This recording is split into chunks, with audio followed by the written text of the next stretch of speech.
Okay, here we have Bustin Pietre, who actually someone looked up that name for me, Pietra, which I'm sure I'm saying wrong, and it means stones, which makes sense. So it translates to Bustin Stones, which is actually who his sire is. So there you go, makes perfect sense. It just doesn't roll off the tongue for me though, so we're sticking with Cricket, which is the cutest name ever for this horse. So he's having his third ride. I rode him yesterday in the snow in the ring and he was fantastic. And so I decided to come back out today and introduce him to poles.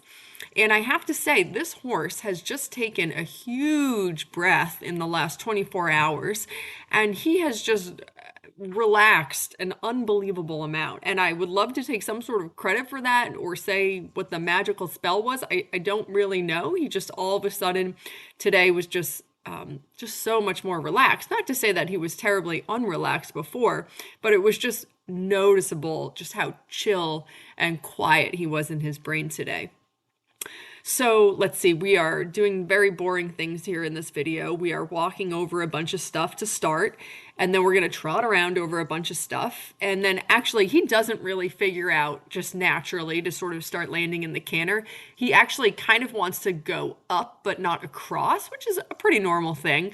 So to sort of get him figuring out to keep motoring and pushing across the jump instead of just hanging up in the air, I actually had to start getting him to coming in the canter, and that really helped. And that'll be towards the end of the ride when we finish with that. But this is just little trotting over poles, getting used to the footwork, the idea of going over things. And I was thrilled with him today because, while obviously this horse can really make a beautiful frame, he's also capable of going more like a hunter.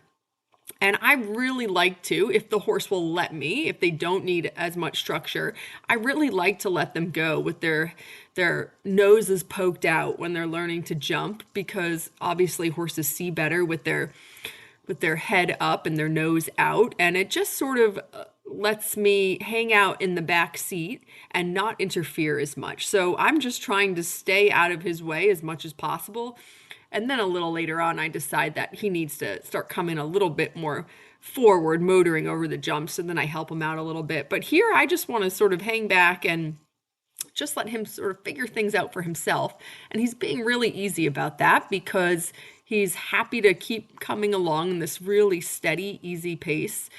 And he's also just being extremely rideable. I mean, just, so easy going. He's totally got the whole steering thing figured out. He's not leaning out one shoulder or another. He's super straight. He's not wiggling to these things. If he was zigzagging and wiggling left, right, then of course I have to be more involved. I have to be a little bit stronger with my aids and all those things.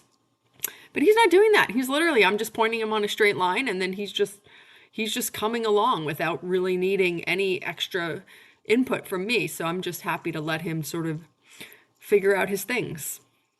And I actually think he looks so cute in this hunter frame. So yeah, he's a really versatile horse. He can go either way. He can look like a really fancy dressaging horse, or he can sort of plod around like a hunter horse.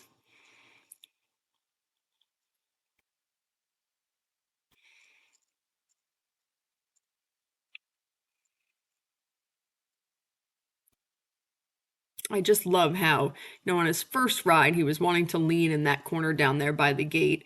And then this is just his third ride, and that's just totally dissipated in just a couple of days and a couple of rides. Really makes me happy. He's a quick study and he has a really good work ethic. I think he looks so darn cute here with his ears pricked and his nose out.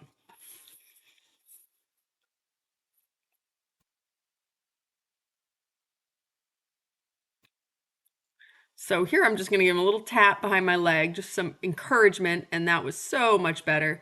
I would have liked him to land in the canter, but he just jumped across a little bit better there versus sort of jumping straight up and then a little bit of ballooning and getting hung up a little bit in the air. So then I thought we'd just start cantering over some ground poles. Of course, that also helps them to figure out the shape we want them to make because it's much more natural out of the canter. And he was actually fantastic. We have a nice big old miss here, but he was so honest to just sort of do the footwork and figure things out and not clobber it, to be still careful. And those are really cute. What a good boy.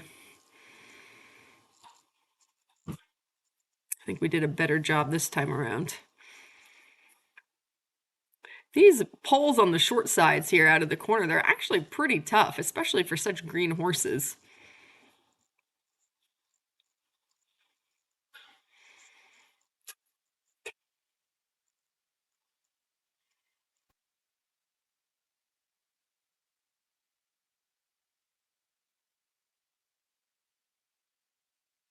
That was really good.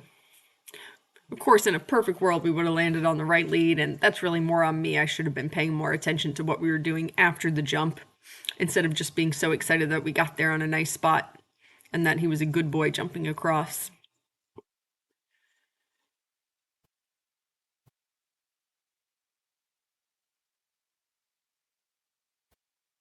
Oh, that was so good. It really felt like when we went over that jump, something really clicked for him. He motored right up to it in a nice positive coming trot, and then he just really he made the cute correct shape, landed in the canter on the correct lead, coming forward. It really that jump was a light bulb moment for him. And then to come right back in the canter and what a nice little spot, super straight on the approach, super straight coming away. I thought that was fantastic. I was thinking, okay, we're getting somewhere now. That was also great, and especially good because the right lead is his little bit more difficult direction. So he's straight to the right, he got his distance to the right, he's steering to the right. It's all good stuff. And that was excellent also. We were rolling now.